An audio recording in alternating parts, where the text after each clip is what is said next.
Sean todos bienvenidos a un nuevo episodio de Filosofía del Espíritu, el espacio donde nos atrevemos a explorar las preguntas fundamentales de la existencia, la conciencia y el propósito humano, con Juan Fonseca, su anfitrión y compañero en este viaje intelectual. El episodio de hoy se titula El nacimiento de Jesús de Nazaret.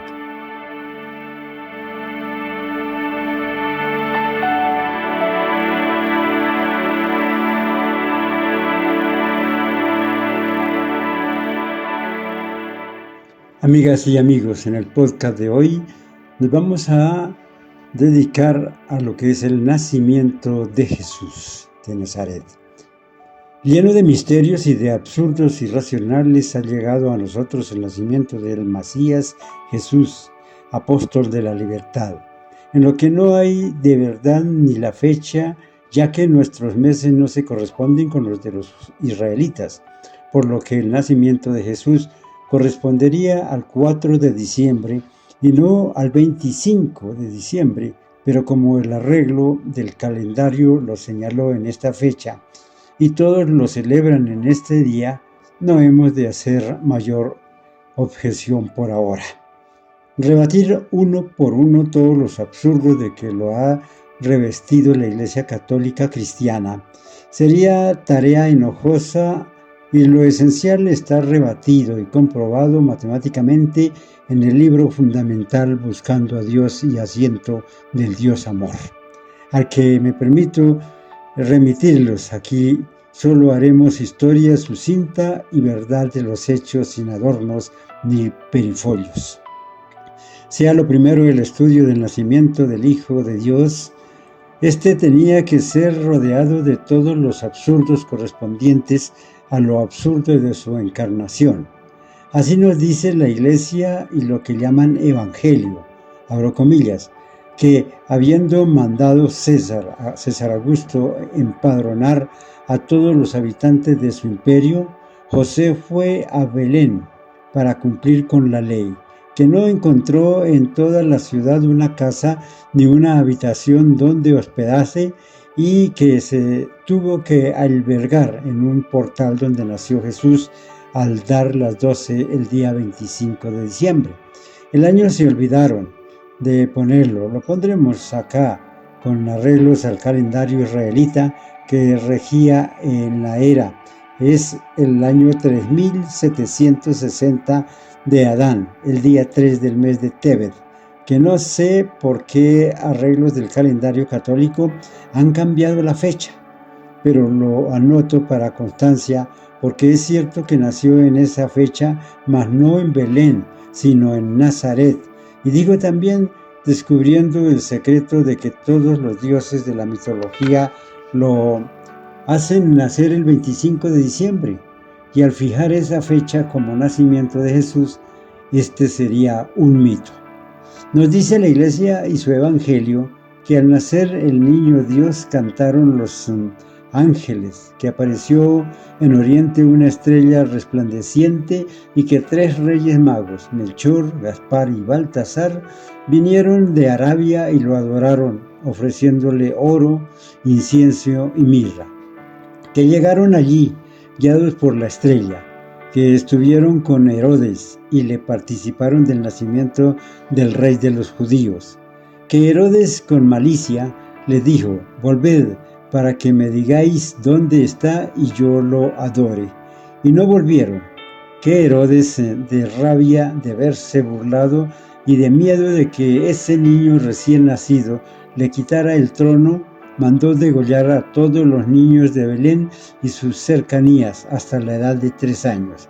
Que vinieron ángeles y le avisaron a José y se marchó a Egipto burlando a Herodes. Que los pastores de la comarca le ofrecieron leche, miel y manteca. Que un buey que había en el establo donde el niño estaba acostado en las pajas lo calentaba con su aliento, y la mula, por no hacerlo, María la maldijo, y desde entonces no pare ese animal. Y paro yo de enumerar cuentos para deshacerlos y hacer historia racional, sin prejuicios de lo que dicen las historias de aquellos antiguos pueblos que quizás pecan de anotar muchas minuciosidades que hoy no se tendrán en cuenta ni se les dará cabida por los historiadores. Digo en primer lugar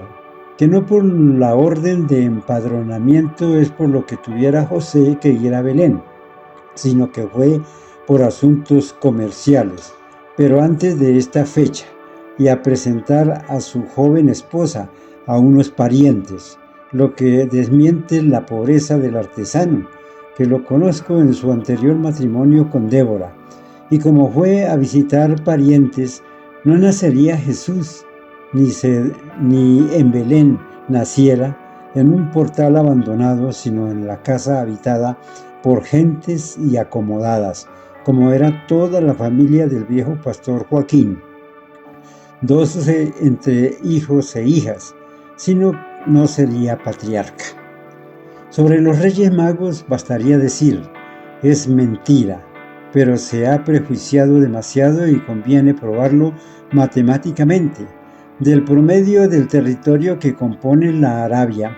a Belén o Jerusalén hay aproximadamente 2.500 kilómetros. Queriendo hacer marchas forzadas de 50 kilómetros, se necesitarían 50 días. ¿Cómo pudieron ellos llegar en 13 días? Y debe notarse que eran reyes, que para una excursión de un día se tardan una semana en los preparativos. Hay otro absurdo mayor y es la estrella. ¿Hay alguien que no sea supersticioso que crea que puede ser esto? Pues para los supersticiosos les diré que las estrellas y soles del firmamento tienen su órbita trazada que no pueden abandonar sin haber un cataclismo, y me remito a la ciencia astronómica que nos lo prueba. Por lo tanto, la tal estrella no guió a los Reyes Magos, que tampoco fueron a adorar al niño que no era Dios, pero sí era heredero de reyes. No quiero perder más tiempo en inquirir cómo se pudieron juntar los 3 reyes que desde luego deberían estar cada uno en su reino, ni cómo se avisarían para combinar la excursión, pues basta lo dicho para probar el absurdo. Ya sabéis que no había ferrocarriles, ni automóviles, ni aeroplanos, ni había nacido el loco Julio Verne, que ha contagiado su locura a todo el mundo, como lo hemos contagiado nosotros ahora de estas verdades. Y sobre la degollación, solo la enumeraré. Está probada su falsedad en que, según la Iglesia, fue el 28 de diciembre y los reyes llegaron el 6 de enero, o sea 8 días más tarde. Y nos dicen que el rey Herodes mandó degollar a los niños después que no hubieron vuelto los magos a decirle dónde estaba el rey de los judíos. Y este hecho demasiado grande no se encuentra en la historia ni las tradiciones de Belén, y por muchos motivos no podía faltar. Otra prueba de la mentira y de la huida a Egipto está probada en el registro de la circuncisión de Jesús a los 8 días de su nacimiento, según la Iglesia Católica, bajo el nombre de Emanuel, etcétera, etcétera. José, por otra parte, era estimado por sus parientes y sabían que tenía por esposa a la mujer más hermosa del valle de Jericó, la hija del viejo y bien conocido pastor Joaquín, y solo en dar cabida a tan hermosa joven, sin otro mérito que cualquiera de Belén les habría hecho sitio en su casa si lo pidiera. Pero no hubo lugar a peticiones, ya que los parientes de José vivían de forma desahogada. También José disponía de medios, porque si fuese celoso una vez de su esposa, del trabajo, lo fue siempre, y el que trabaja independiente ahora y entonces más que ahora, es lo bastante rico con el solo hecho de no depender de nadie. Por esto y por ser su oficio de necesidad a pobres y ricos, José podía disponer en cualquier momento de lo que algunos amigos y en algunas ocasiones lo dispuso como honrado industrial, así como los otros disponían de sus obras. Que José no vivía en la miseria como lo pintan sus detractores en sus dogmas, lo atestigua la holgada casa en que vivía, que se componía de las habitaciones necesarias a 14 individuos que componían la familia cuando aún María no tenía más de 32 años cuando tuvo su último hijo, Jaime, hoy el anticristo que escribe estas verdades. Y más el hermano de María, el tío Jaime, como le llamábamos, el que incógnitamente fue mandado por María al lado de Jesús cuando éste comenzó su vida pública para que le procurase entre la parentela, y muy larga por cierto, y que Jaime bien conocía, ayuda y albergue, y que cumplió con tanto amor como lo habría hecho la misma madre. Vamos entonces. La casa era de la más espaciosa de Nazaret, ubicada en el centro de la ciudad y rodeada de jardines, lo que hoy exigiría ser muy rico para tener tales comodidades y regalías. Aquel memorable sitio diré que hoy es la plaza única de aquella simpática ciudad que se alza sobre poética colina. No es cierto el cuento de la casa de Loreto, aunque es posible que algún trasto haya llegado a posesión de los inventores de absurdos y en ello basaron su fábula.